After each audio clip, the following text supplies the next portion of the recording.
জুলাই বিপ্লবে শহীদদের পরিবার ও আহতদের পুনর্বাসন সহ সব ধরনের সহায়তায় অন্তর্বর্তী সরকারকে আরও কার্যকর ভূমিকা রাখার আহ্বান জানিয়েছেন সাবেক স্বরাষ্ট্র প্রতিমন্ত্রী বিএনপি নেতা লুৎফুজ্জামান বাবর।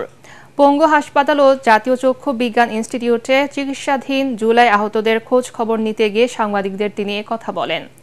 ছাত্র জনতার আন্দোলনে স্বৈরাচার শেখ হাসিনার পতন হয়েছে, তাই এই কৃতিত্ব সবার বলে দাবি করেন বাবর। বিএনপি তার সামর্থ্য অনুযায়ী আহতদের পাশে রয়েছে বলেও জানান সাবেক এই স্বরাষ্ট্র প্রতিমন্ত্রী।